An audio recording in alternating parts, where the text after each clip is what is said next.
Here's the thing about keeping fish. You don't need to keep them in a fish tank. Any watertight container can be used to create a beautiful and thriving ecosystem for your little swimming friends. I've had mini ponds for a while now, and they have been a lot of fun to keep.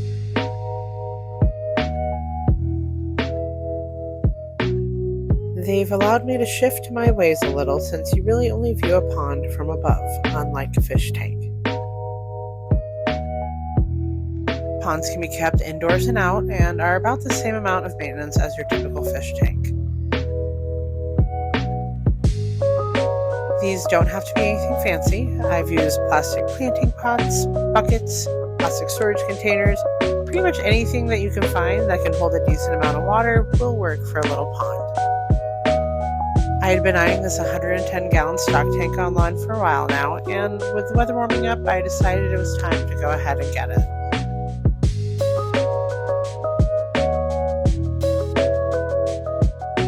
My plan was to have this be my pond for a couple of groups of rice fish I've raised inside for the past several months. All of the plants for this pond will come from existing tanks or other established ponds. The supplies and equipment I used are the same things I use for my fish tanks and other ponds and are nothing special. I plan to put the pond in the corner of the garden in hopes of having a nice little spot for pollinators to come and rest and stop for a drink.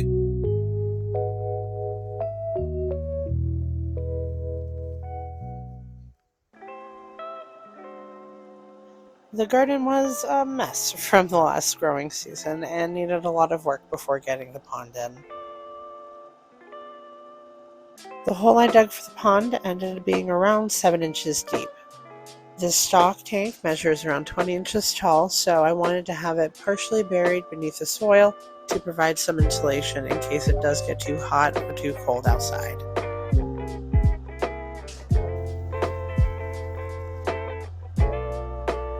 I also did a little prep on the stock tank before getting it into the ground. There's a drainage hole on the side of the pond, and I wanted to add just a little bit of extra sealant to try and avoid any leaks in the future.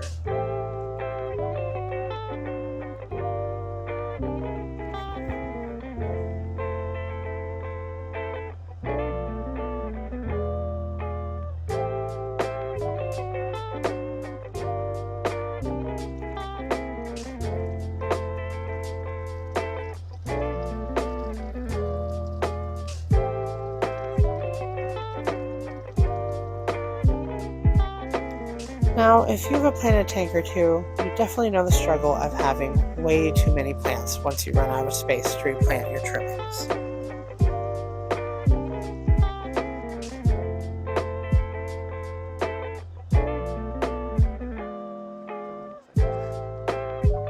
These containers can literally just be added to the pond, pot and all.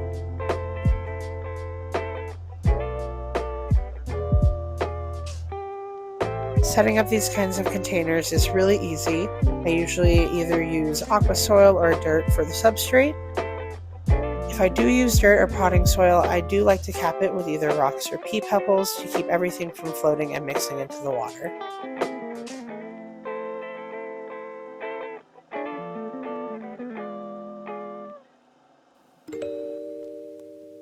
Fish hides are a must in all of my ponds as protection against any predators that happen to get a hankering for some free fish. My hides are all just upside down flower pots with large holes drilled through the sides, and this gives the fish a nice safe place to escape if they do need to. I also use these hides to raise up the other containers and pots of plants so that as the plants grow, they can create some nice shallower areas within the pond.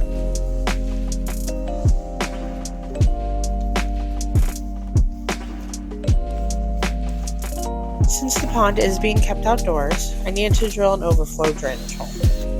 Now, did I mean to drill this hole before I put it in the ground and filled it with water? Yes.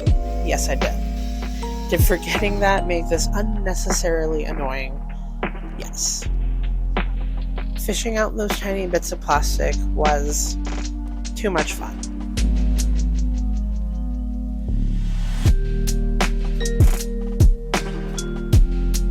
Next, I moved on to the water feature of the pond.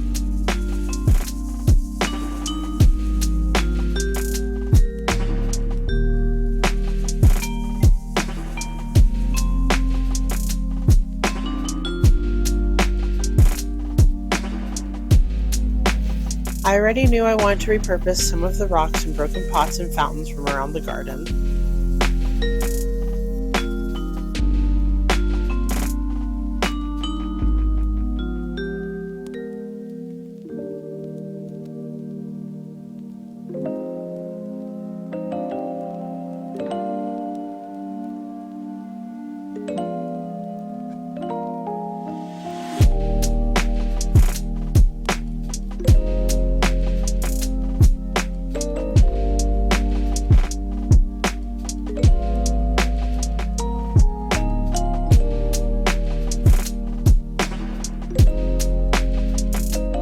I used cinder blocks to raise everything up, and with just a little bit of rearranging, I was able to get a nice gentle flow for the little waterfall.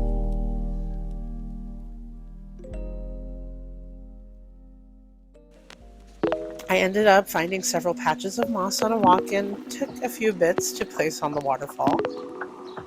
Besides adding some more plants and the sponge filter, the pond was ready to sit and cycle for a few weeks.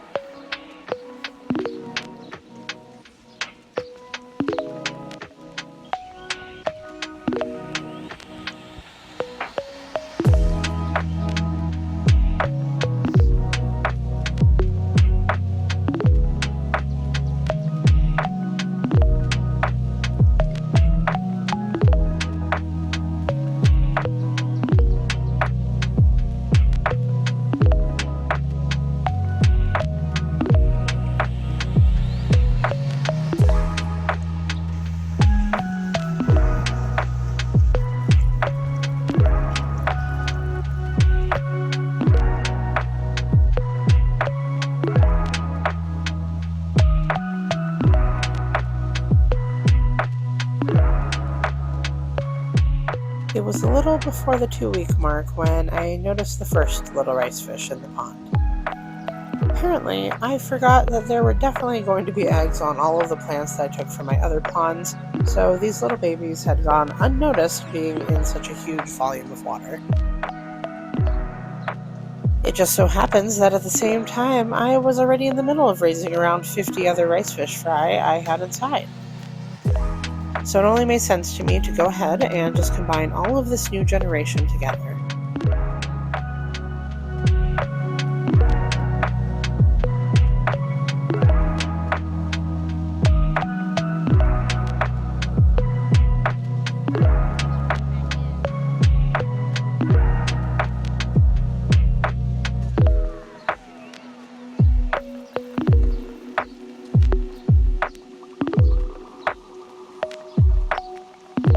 Does it look like there's 50 plus fish in here?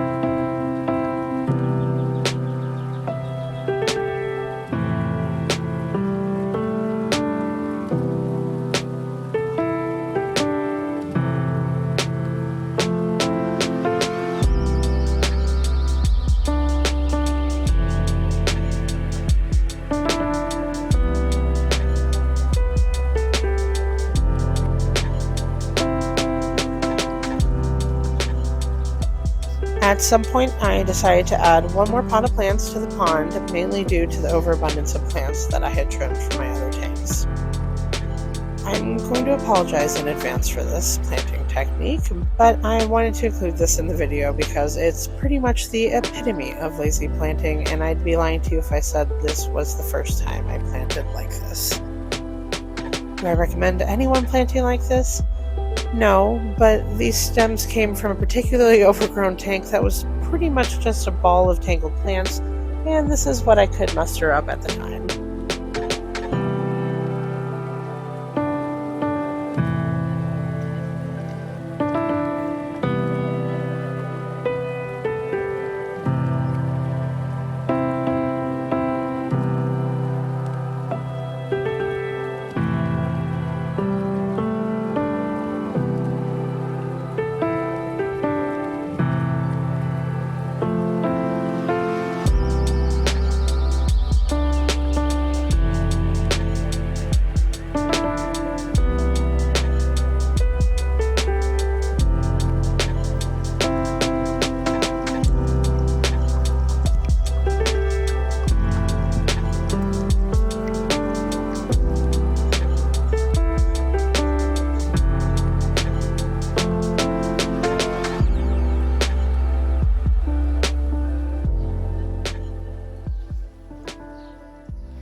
fish were growing quickly over the weeks, and while some of the plants were doing really great, I noticed that some of the surface plants had started to die off and look a little weird.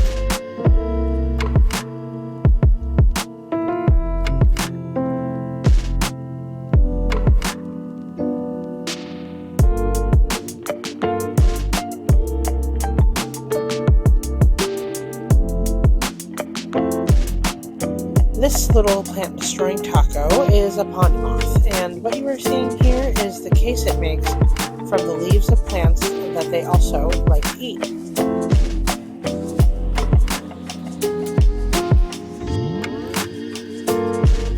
When the moths are in this caterpillar form, they are fully aquatic and even have gills for breathing underwater.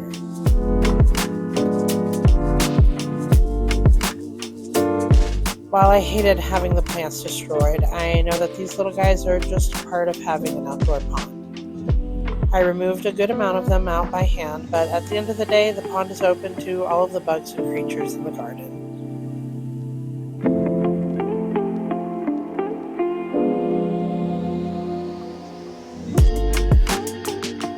The tree frogs had started to lay eggs in the pond, and tadpoles started showing up everywhere.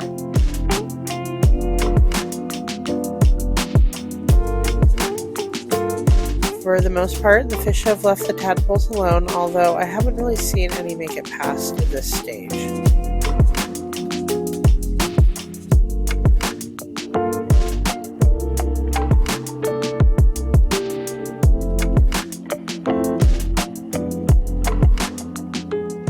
Anyways, I got a little impatient waiting for all of the babies to grow up, so with a little bit of time, I was able to catch out all of the small snack-sized babies to make room for these cuties. These guys have been growing in this little indoor pond for a few months and are more than ready to be moved to the new pond.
I don't speak fish, but I think they liked their new space.